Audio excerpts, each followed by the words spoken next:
Buenos días, bienvenidos y bienvenidas a Cafeína.tv.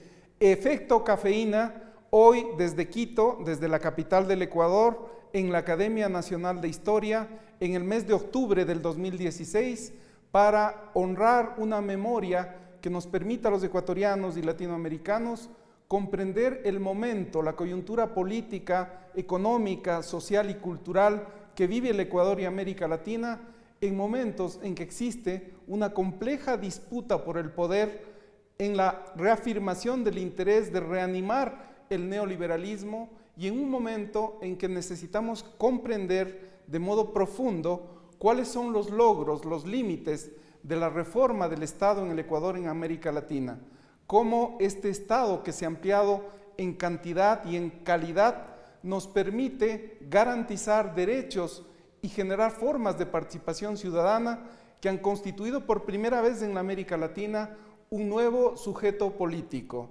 El Estado y la ciudadanía reconociendo el protagonismo de los más pobres, optando por políticas públicas que amplían cobertura en calidad de salud, de educación, de vivienda y logrando que la ampliación de la calidad y de la cantidad del Estado permita la constitución de un sujeto protagónico.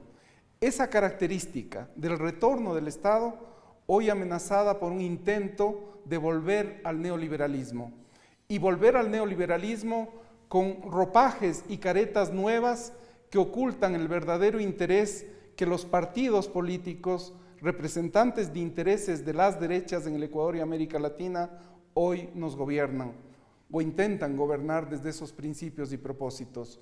Por eso, comprender que la reforma del Estado debe ser mirada en su continuidad, debe ser mirada en su proceso de democratización, en la ampliación de la participación ciudadana, nos debe remitir a un momento en el cual requerimos comprender la necesidad de más Estado y más sociedad, y que los cambios en el protagonismo social, la construcción social del poder ciudadano, del poder popular, no puede ser cooptada exclusivamente desde una política de Estado.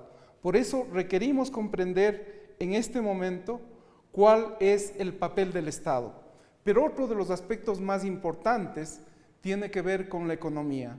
Si hemos democratizado los factores de la economía, si hemos logrado procesos de distribución y redistribución de la riqueza para generar factores de inclusión de los más pobres, no podemos admitir que el neoliberalismo hoy intente nuevamente generar más mercado, menos derecho y los derechos económicos ejercidos solamente por las corporaciones.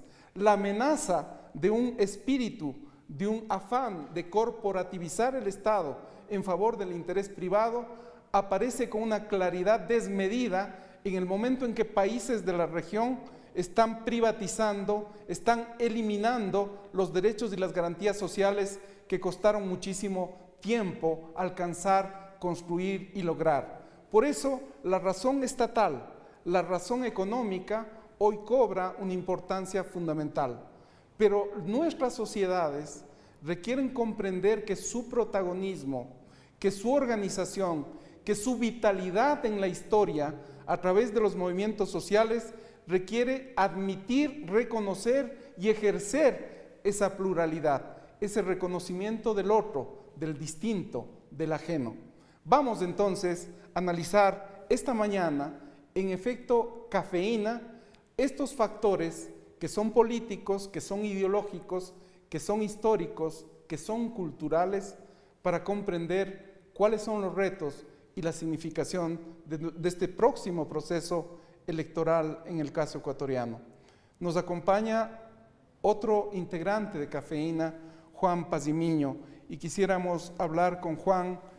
¿Cuál ves, Juan, que es el papel, el rol que la historia sobre los partidos políticos nos permita recuperar esta memoria sobre partidos políticos, movimientos sociales de Estado en el Ecuador y en América Latina? Bueno, yo introduzco el tema desde la perspectiva histórica, en efecto. A estas alturas, es decir, mediados de octubre de 2016, están claras 4 fuerzas políticas en nuestro país.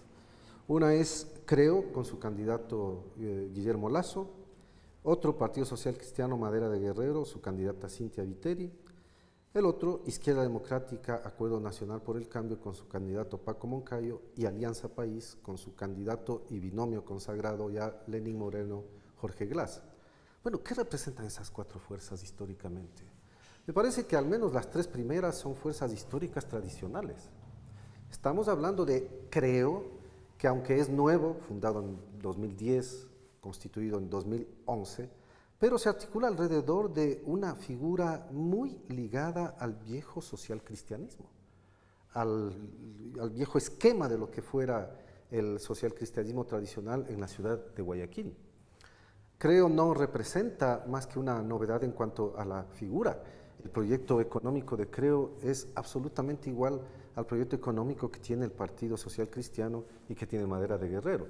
Ahora, ¿qué son social cristianismo y Madera de Guerrero? No es el social cristianismo de sus orígenes, 1951. Si bien en sus orígenes este era un movimiento que se inspiraba en la idea de democracia cristiana, la doctrina social de la Iglesia era un movimiento más bien serrano, quiteño, aristocrático. A partir de la afiliación de León Febres Cordero y el Grupo de Guayaquil, 1976-77, se transforma en un movimiento regional de la costa, específicamente de Guayaquil, y muy identificado con la oligarquía guayaquileña. De tal manera que el Partido Social Cristiano perdió la ideología originaria de la democracia cristiana como opción y de la doctrina social de la Iglesia como además opción preferente para los pobres, y se transforma en un partido de élites empresariales. Cuando Febres Cordero llega al poder, llegan con él los empresarios, y ellos además asumen que es su gobierno. Son los que saben conducir el país, son los que han generado la riqueza, ellos sí saben cómo se trata a los trabajadores y cómo se construye esa misma riqueza, que por cierto se concentra en ellos, no se distribuye, y por eso en términos económicos, sigo insistiendo entre Creo y Partido Social Cristiano Madera de Guerrero, al final de cuentas, en materia económica, ¿qué proponen? Retiro del Estado, no a los impuestos o alivio de impuestos, como quiera que se lo llame, y también flexibilidad laboral de una u otra manera. Esas son las tres variables que además son históricas desde 1925 en este tipo de partidos. Ahora, pensemos en Izquierda Democrática y el Acuerdo Nacional por el Cambio. La Izquierda Democrática es un partido que ha revivido gracias a una gestión de sus actuales dirigentes, pero era un partido muerto apenas unos años atrás. De la Izquierda Democrática, surgida en 1970 como un partido de renovación, que se ubicaba en el ala del centro izquierda, que postulaba incluso el socialismo democrático, que hablaba de justicia social con libertad. Ese partido, cuando llegó al poder con Rodrigo Borja, hizo una serie de logros, pero si es que uno examina los resultados sociales de ese gobierno, es increíble, no fueron lo que idealmente se supone por los datos que existen. Pero Juan, entonces, si es que tú no ves novedad en ese retorno de las élites expresados en los partidos de la derecha, tampoco ves que habría novedad en una socialdemocracia que coincide en viabilizar el retorno del neoliberalismo en el Ecuador. Pero sigámoslo viendo. O sea, esa izquierda democrática actual ya no es la antigua izquierda ya no es una socialdemocracia, dirías tú. Ya no es una socialdemocracia. Y su candidato está en unas posiciones bastante ambiguas con respecto a lo que planteaban en los años 70. ¿Qué va a seguir? ¿Va a seguir un modelo de afianzamiento del Estado, de nacionalización de recursos, más o menos neodesarrollista? Parece que no, está hablando en términos de abrir la economía, en términos de cambiar la institucionalidad e incluso en términos más radicales de cambiar la herencia del correísmo. Y su aliado, el Acuerdo Nacional por el Cambio, a mí me parece que es lamentable, ¿no? 24 organizaciones atrás del Acuerdo Nacional por el Cambio. ¿Qué representa cada una? Varias de ellas son meras etiquetas que no tienen ningún peso ni significación en la vida nacional. Su mayor logro es en febrero de 2013 el 3.26% de la votación nacional, y cuando habían 17 organizaciones allí incluidas, hoy se ha incrementado.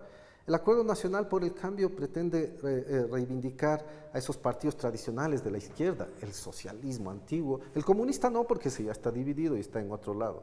pero fuerzas tradicionales de la izquierda marxista, algunos intelectuales, algunos políticos ligados a ese sector, que ya para el presente están caducos, no significan nada en términos de organización, de presencia, de futuro, y eso ha sido lastimoso para el país porque no han creado la alternativa que ellos suponían. ¿Pero por qué han crees tenido que que están... esperar a un candidato como el de Izquierda Democrática que aparezca para ellos más o menos unirse a ese candidato? ¿Cuál sería, Juan, para ti la razón de que están caducas reivindicaciones que tenían que ver con movimientos sociales, con reivindicaciones étnicas, con reivindicaciones sobre el derecho a la tierra, a la agricultura, a los recursos naturales? Siguen haciéndolo. ¿Por qué son obsoletas ya? Siguen haciéndolo, pero no han creado la organización que pudieran haber creado.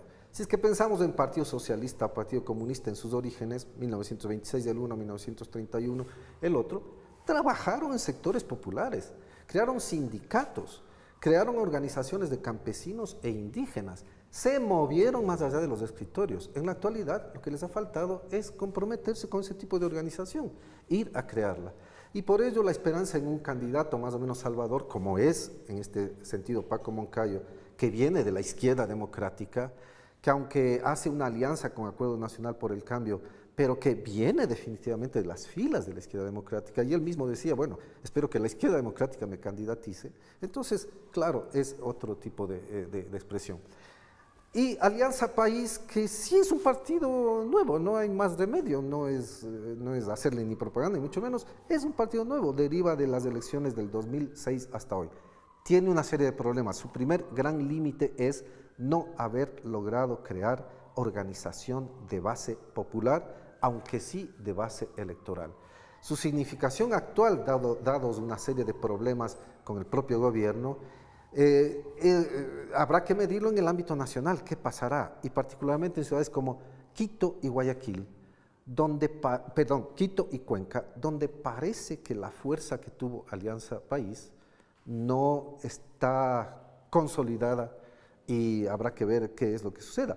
Pero allí la Alianza País, lo que insisto yo es que le ha faltado este tipo de organización social popular que mantenga un proyecto de largo plazo. ¿Cuál sería la novedad en Alianza País, Juan? Bueno, Alianza País ha tenido la primera gran novedad histórica, que es haber superado el modelo neoliberal empresarial de los años 80 y 90 en cuanto a acción de gobierno con el presidente Rafael Correa. Una segunda novedad, haber creado una institucionalidad política distinta a las tradicionales. De hecho, la figura de Rafael Correa no pertenecía a las figuras tradicionales de la partidocracia, como él mismo lo señalaba, ni a esas figuras de Partido Social Cristiano, Madera de Guerrero, o creo que es una especie de social cristianismo más o menos reencauchado, o de la izquierda democrática, porque las figuras que están en esos partidos además son tradicionales. Y en el Acuerdo Nacional por el Cambio también encontramos figuras muy tradicionales de la política. Entonces, ha habido una renovación de alguna manera en la vida política con Alianza País.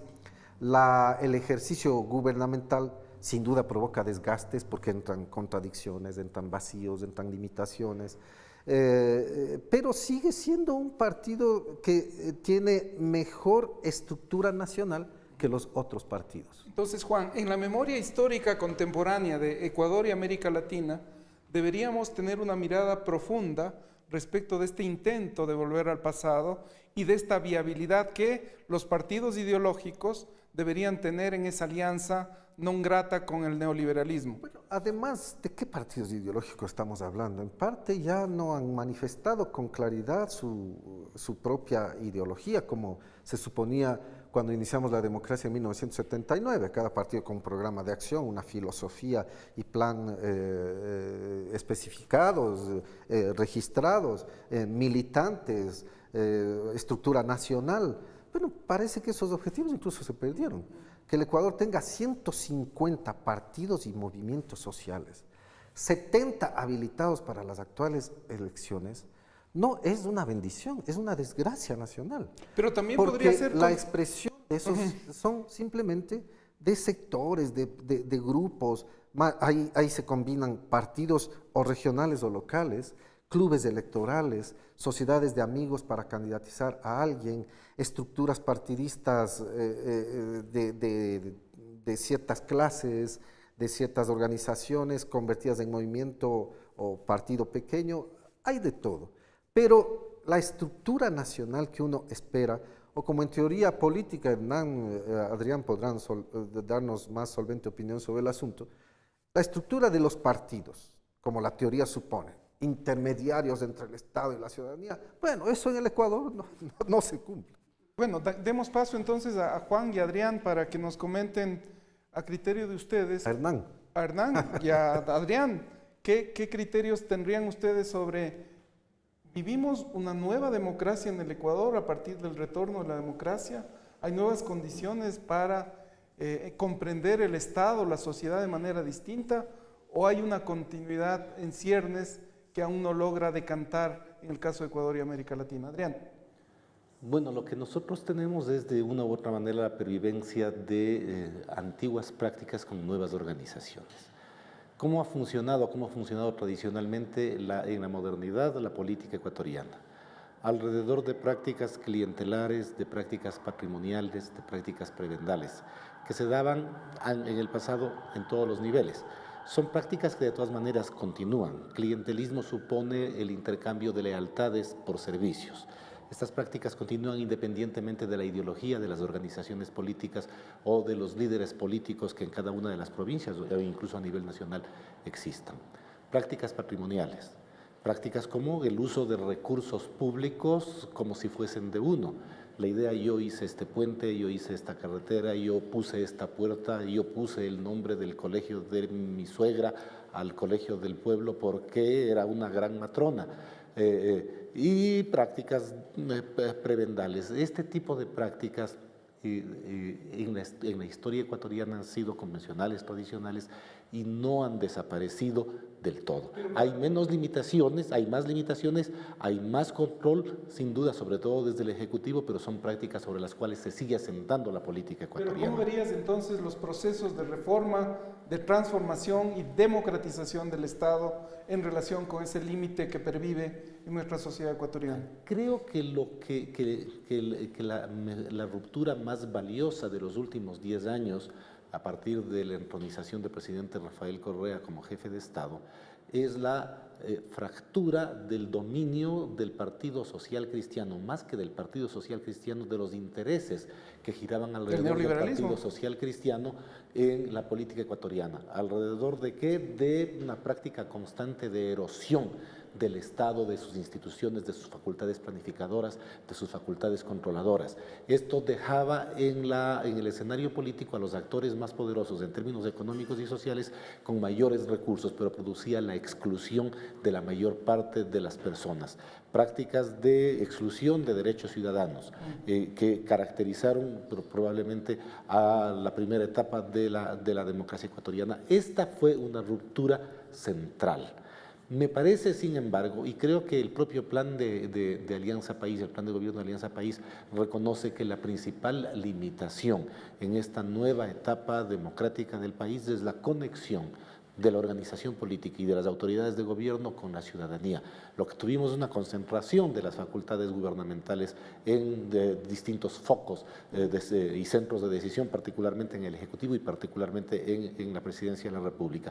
Y la posibilidad de representación directa de intereses ciudadanos en los procesos de toma de decisiones ha sido muy limitada. Esto lo reconoce Alianza País, al menos eso dice su plan de gobierno. La nueva etapa consiste en reincorporar o en incorporar, porque finalmente nunca se incorporó la ciudadanía.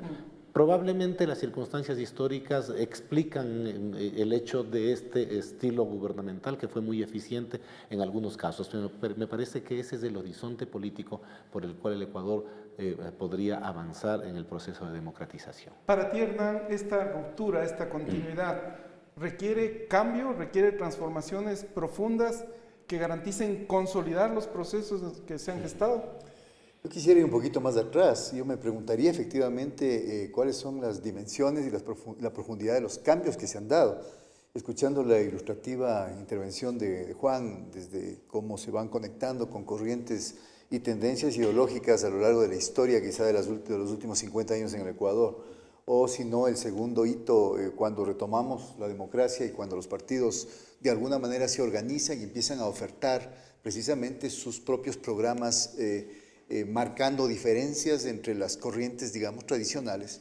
Y yo me preguntaría si efectivamente, después de escuchar a Adrián, existe un cambio en las prácticas políticas, o si es que más bien se trata de dos niveles, un nivel más explícito, un nivel del discurso político, y un nivel más de la realidad, un nivel más de los comportamientos a nivel del electorado.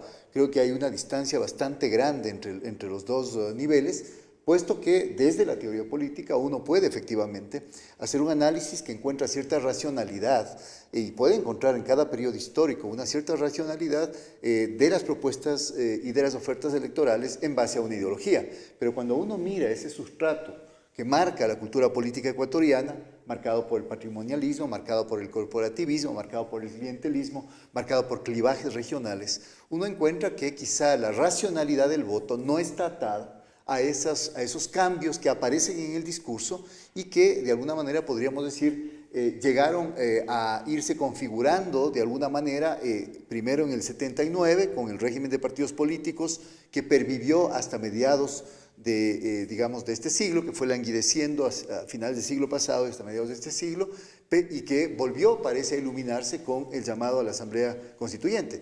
Pero en la práctica yo me seguiría preguntando, Adrián, Ramón, Juan, si es que efectivamente ha habido cambios de fondo en la manera de votar de los ecuatorianos. Si es que vemos que en esta década no ha sido posible revertir las razones estructurales e históricas que determinan un modelo de Estado y de sociedad elitista controlada por los intereses de clase y de sectores económicos poderosos en el Ecuador, ¿cuáles serían los retos entonces para construir una hegemonía distinta que profundice, transforme y definitivamente construya bases sólidas de la relación Estado, sociedad y economía en el Ecuador? Fundamentalmente, reconocer que tomar el poder después de un proceso electoral o después de varios procesos electorales no significa apropiarse del poder del Estado en toda su magnitud.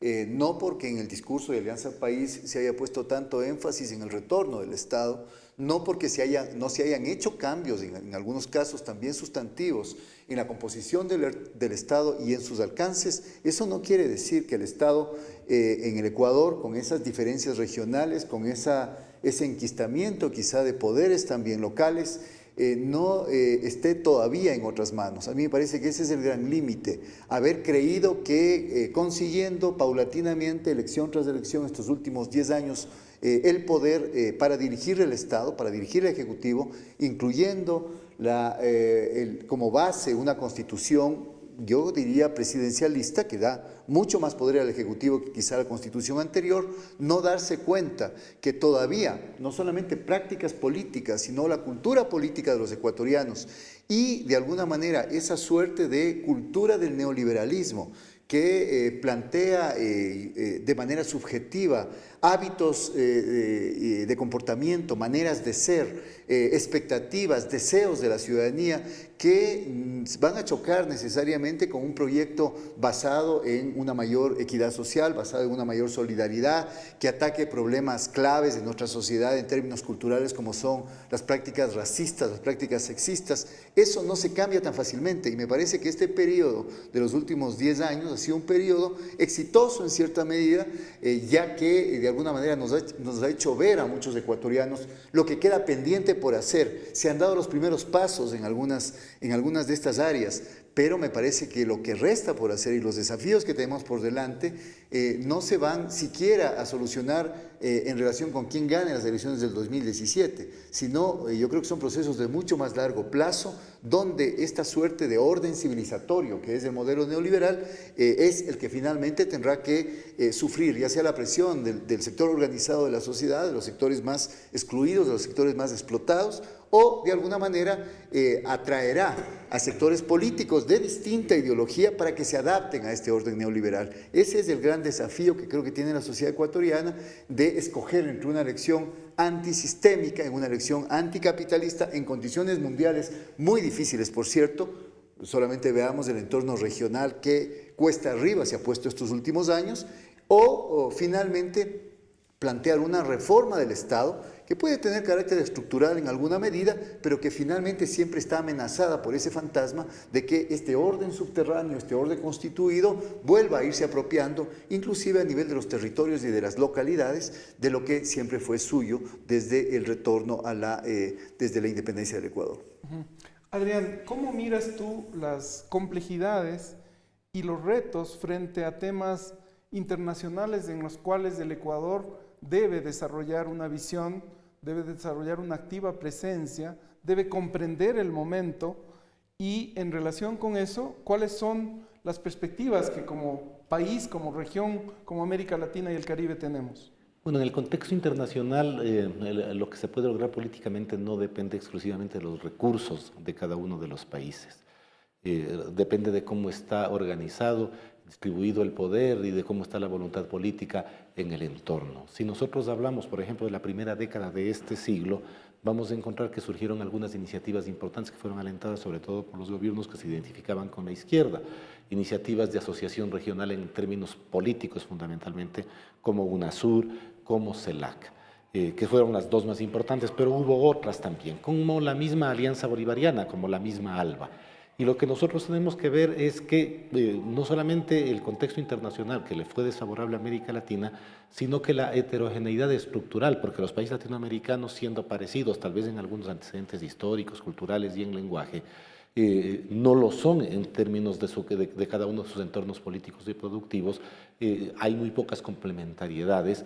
Lo que se pudo lograr en realidad después de todas las expectativas no fue mucho. Incluso, digamos, en la asociación ideológicamente más importante desde la perspectiva de los países de izquierda en la última década, que fue la ALBA. La ALBA surgió no solamente como una asociación política, sino que se propuso ser un sistema de integración, se llamó a sí misma también Tratado de Libre Comercio, Tratado de Comercio de los Pueblos.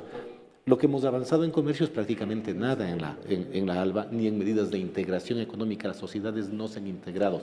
Es una coalición política que tiene posiciones comunes en organismos multilaterales. Pero Adrián, la crisis de la integración no solo es latinoamericana, es global.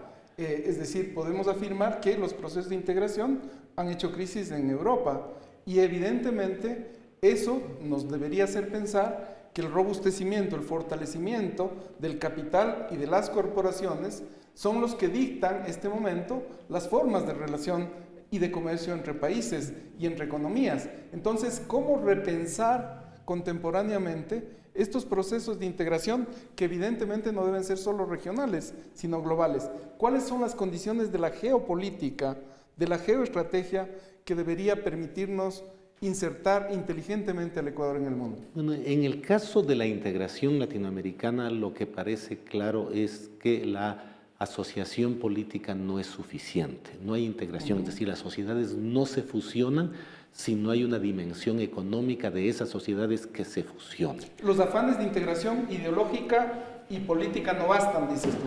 No, porque si tú tienes una entidad como UNASUR, que surge a iniciativa de varios países, pero fundamentalmente de Brasil, para la construcción de una zona geoestratégica en Sudamérica, en un primer gobierno, en los últimos días del gobierno del presidente Cardoso, y es retomada con fuerza por el presidente Lula y luego por la presidenta Dilma, y cambia el entorno político, no solamente de Sudamérica, sino de Brasil, de los socios más fuertes de UNASUR, Argentina, Brasil, las condiciones políticas de las entidades de integración que se pretendían fusionar al principio, porque UNASUR surge para fusionar Mercosur con la comunidad andina, pero la comunidad andina está prácticamente disuelta, básicamente regimenta las relaciones bilaterales entre los países. Mercosur se encuentra en un momento de fuertes tensiones y repensándose a sí misma. Bueno, UNASUR no es el proyecto que se pensó a finales del gobierno del presidente Cardoso, no es el proyecto brasileño, y Brasil no es en este momento lo que era en ese tiempo. Brasil sigue interesado en los BRICS, independientemente del gobierno que Brasil tenga. El presidente Temer estuvo en las reuniones de los BRICS y renovó sus compromisos, pero ya volvió a dejar de lado, como en la década de los 90 y como a principios de este siglo, su entorno a sus espaldas, Sudamérica. Si Brasil, que es casi el 60% del Producto Interno Bruto de Sudamérica, no está interesado en UNASUR, entonces UNASUR es un organismo que es realmente débil. Pero no solamente Brasil, no hay un interés particular en UNASUR por parte de Argentina.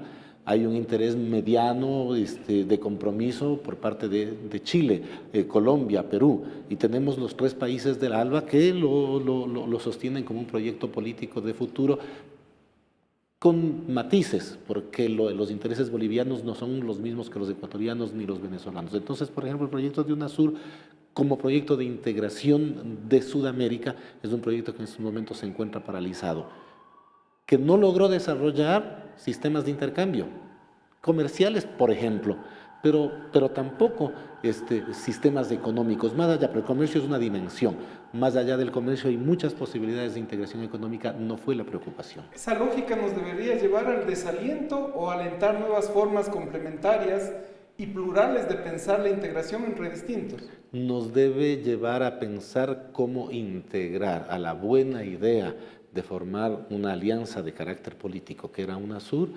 lógicas económicas y de intercambio que permitan que las sociedades se conecten más allá de las expectativas ideológicas de sus gobiernos.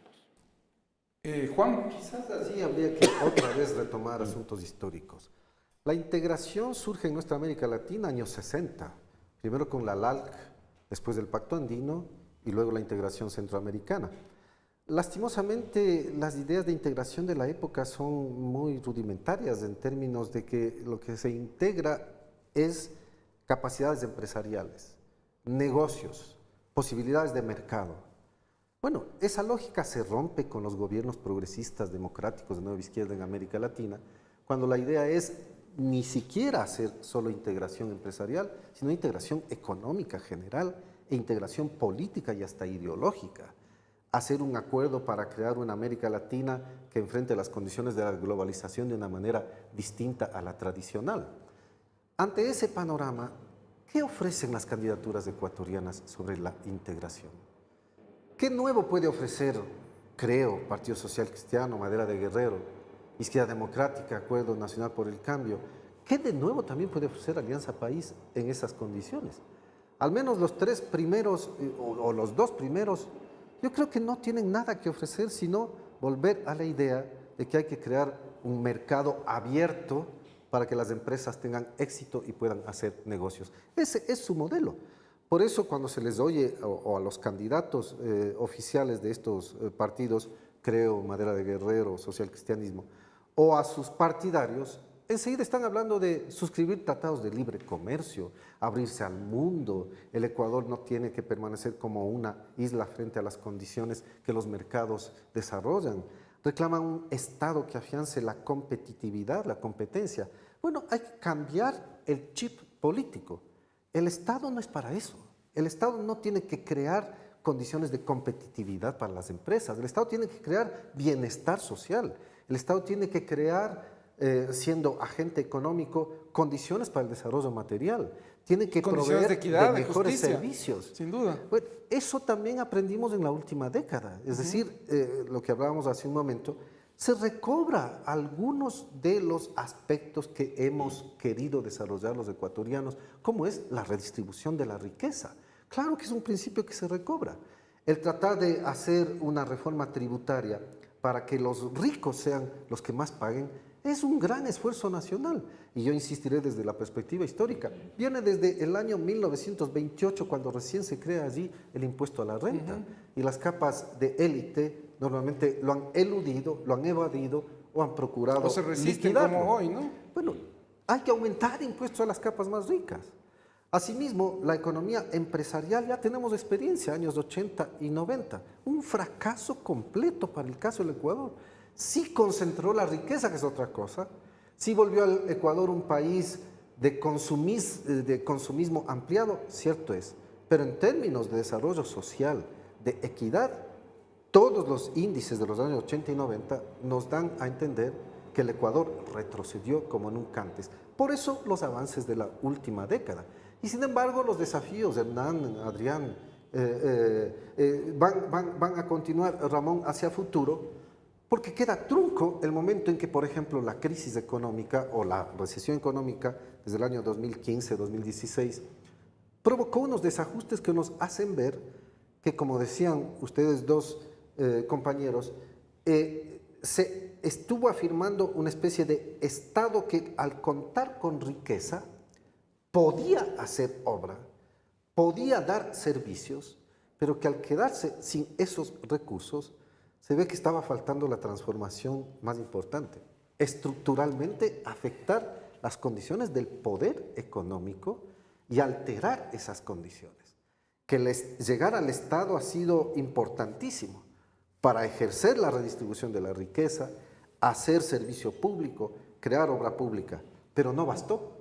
Cuando la liquidez del Estado falta, se ve que también había que comenzar a afectar las bases del poder tradicional en el Ecuador, que parece que ha quedado fresco. Por eso es que ahora pueden revivir y decir, bueno, vamos a retornar a ese pasado.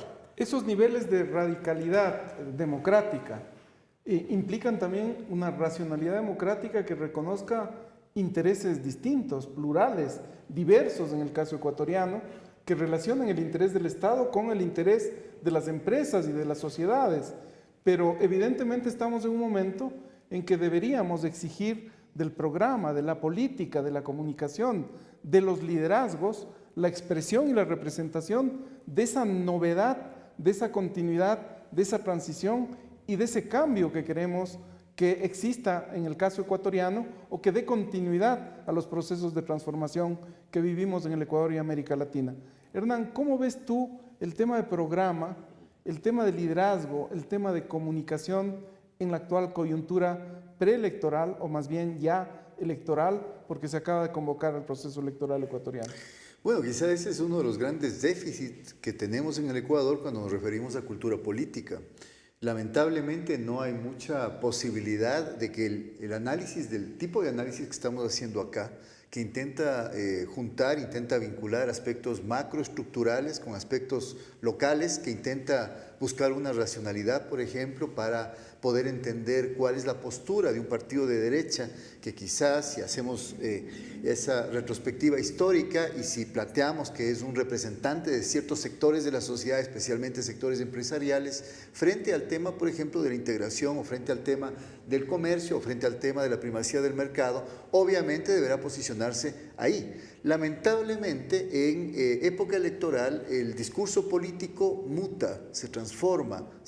Se da un caso de travestismo, diría yo, porque muchas veces lo que se va opacando es precisamente la línea que racionalmente debería tomar ese partido frente a temas como los que estamos acá hablando, y si privilegia, por ejemplo, los atributos personales del caudillo, del líder, de quien está al frente de la candidatura, se refuerzan aspectos de carácter humano, o si no, se sobredimensiona, diríamos, el nivel emocional que está presente en la política y que por supuesto es un atractor, es un gancho muy importante para conseguir el voto.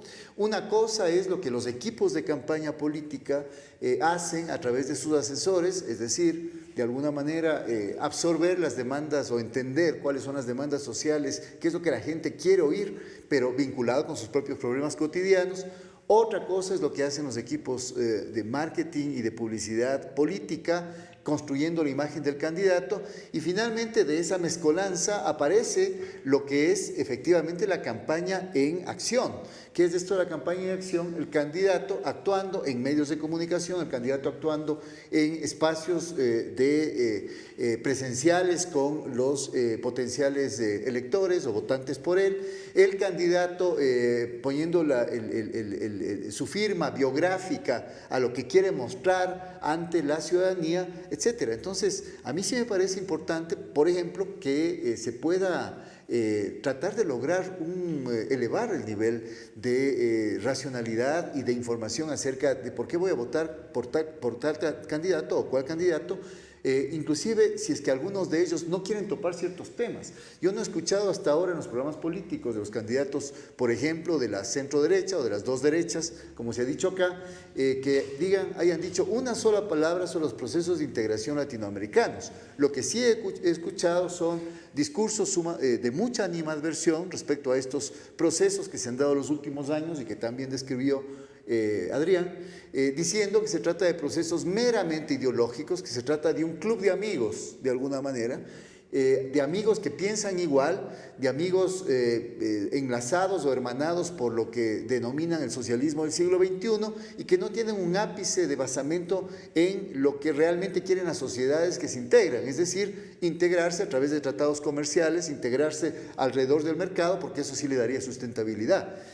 Pues a mí me parece importante saber cuáles serían las posturas de esos candidatos, aunque ya nos podemos imaginar. Aunque no lo digan en su programa, seguramente podrá ya haber, dado que hay ejemplos anteriores, por ejemplo, posturas como nos queremos salir de UNASUR, queremos que el país salga de UNASUR, o queremos que el país salga de la CELAC, o queremos que el país entable una serie de actos que conduzcan hacia tratados de libre comercio, o como ahora se denominan acuerdos comerciales de carácter bilateral, es decir, retomando prácticas que ya en el pasado habían mostrado sus limitaciones para países pequeños y de economía digamos, dependiente como la nuestra.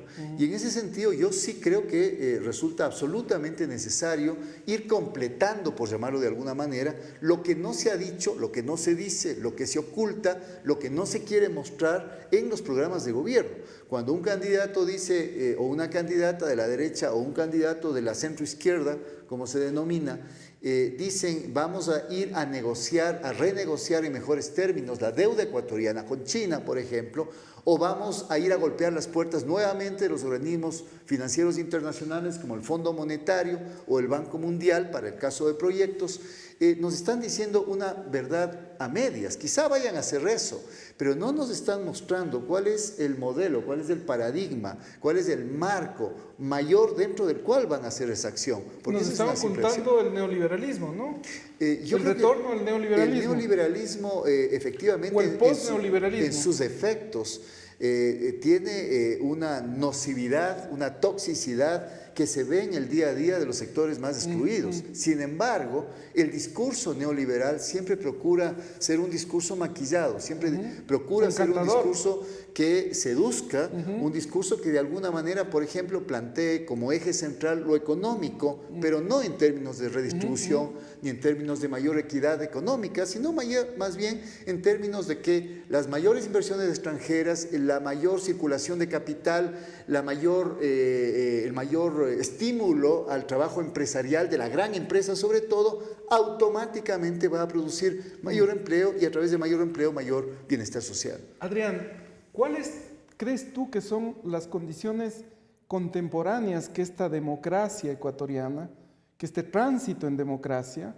deberían tener? Del liderazgo transformador, del hiperliderazgo a un liderazgo integrador, a un liderazgo dialógico, a un liderazgo con la alteridad, o un liderazgo firme, pero que también interactúe con esa alteridad, con ese distinto, con ese ajeno.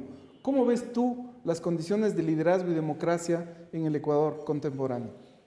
Tal vez en la próxima etapa los liderazgos personales deban ser menos relevantes de lo que han sido hasta ahora. ¿Crees que eso es posible? Creo que es posible generar lógicas de participación de la ciudadanía en los procesos de toma de decisiones respecto de los recursos públicos, respecto de las políticas públicas.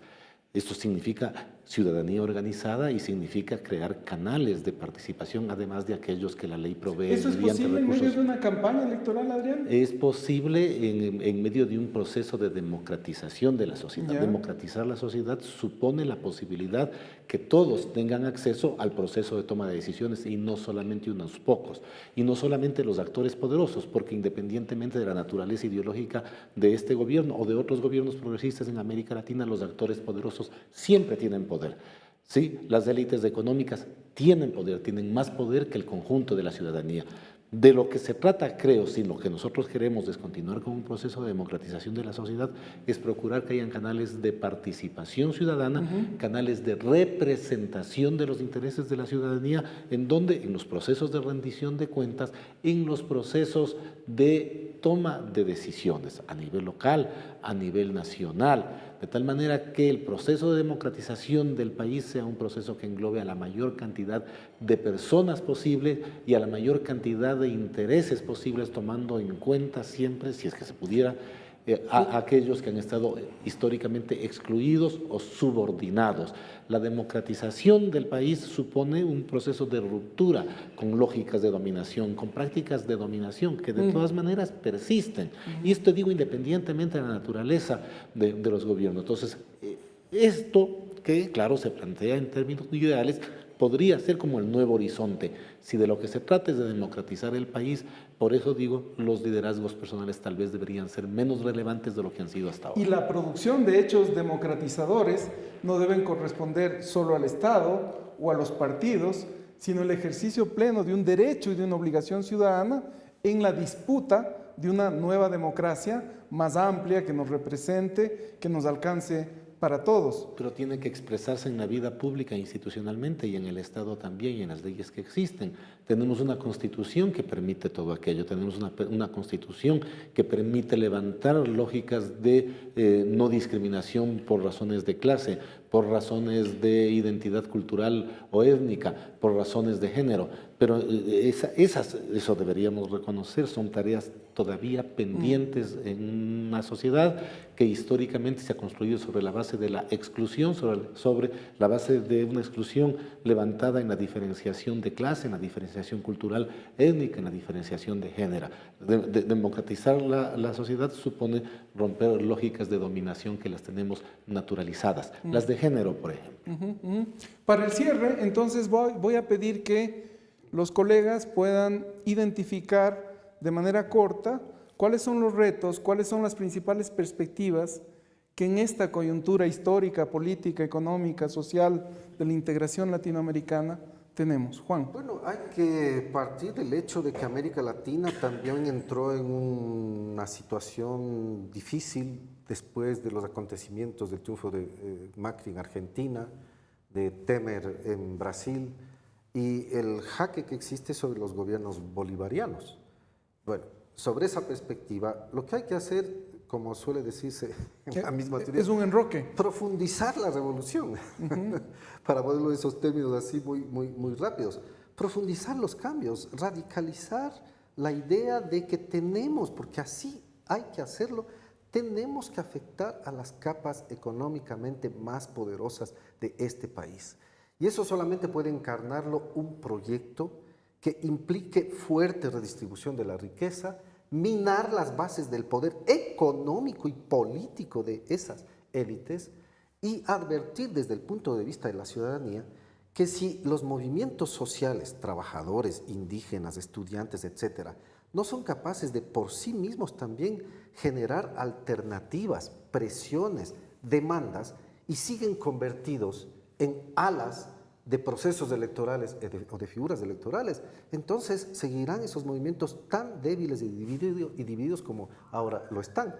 Y desde una perspectiva abierta y directa, creo, Partido Social Cristiano, Izquierda Democrática, Acuerdo Nacional por el Cambio, no ofrecen por el momento la alternativa que el país habría procurado. Son partidos tradicionales.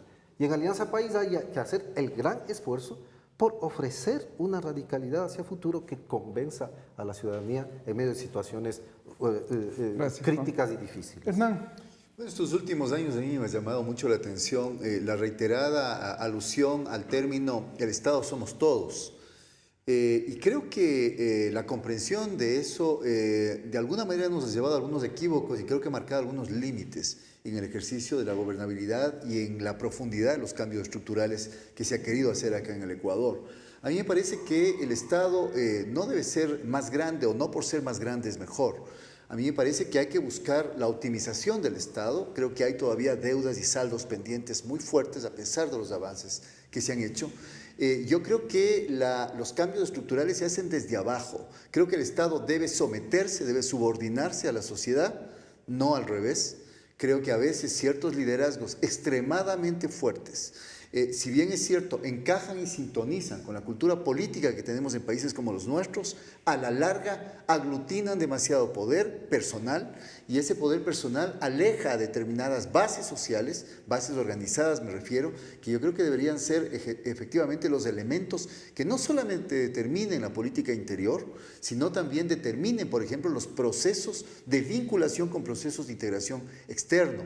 A mí me parece que hay que preguntar a esas organizaciones sociales, que son quienes han aguantado sobre sus espaldas, muchas de ellas, quizá no todas, quizá hay algunas que son más membrete que otras, pero efectivamente yo preguntaría al movimiento indígena, a organizaciones de los sectores indígenas, a organizaciones de trabajadores, a organizaciones de mujeres también, las que han resistido la dispersión que provoca el neoliberalismo, ¿qué es lo que quieren en relación con procesos de integración? ¿Qué es lo que quieren con relación con políticas públicas? Y a mí me parece que la palabra clave ahí es... Con derechos, que la palabra clave es participación. A mí no me convence el discurso de que, ok, ahora les dimos los derechos, el Estado se convirtió en el garante de los derechos y ahora corresponsabilicémonos. No me convence esa idea. A mí me parece que la participación tiene que tomarse en serio.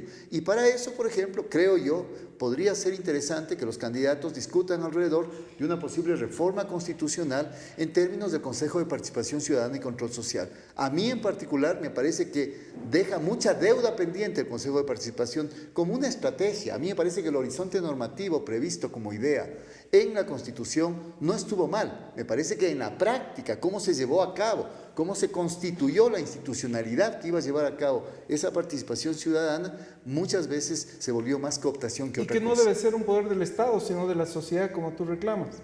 Adrián. Bueno, si queremos institucionalizar la idea de participación y de control, la participación y el control deben tener cierto grado de autonomía respecto de las autoridades a las que se va a controlar y las lógicas de participación respecto a las autoridades que han sido elegidas para que desempeñen funciones. Me da la impresión que la última etapa ha estado caracterizada por múltiples necesidades, pero que la necesidad electoral ha sido como la prioritaria por encima de todas las demás.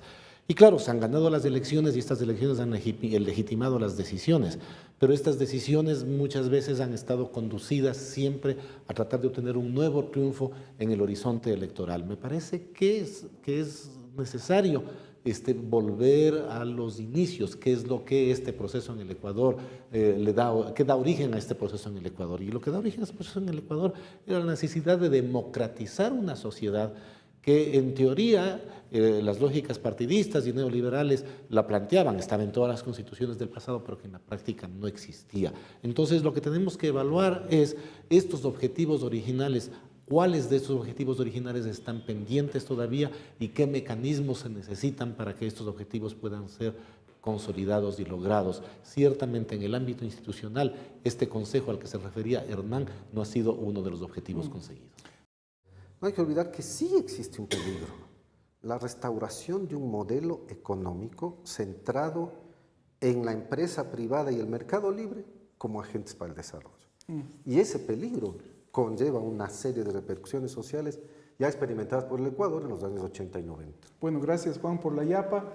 Y de este modo concluye Efecto Cafeína desde la Academia Nacional de Historia en este esfuerzo de recuperar una memoria que es de pasado, que es de presente y que es de futuro en relación con lo que nosotros, los ciudadanos, debemos generar para que los hechos democratizadores sean la constante que determina la existencia de un nuevo poder en el Ecuador, el poder de los ciudadanos.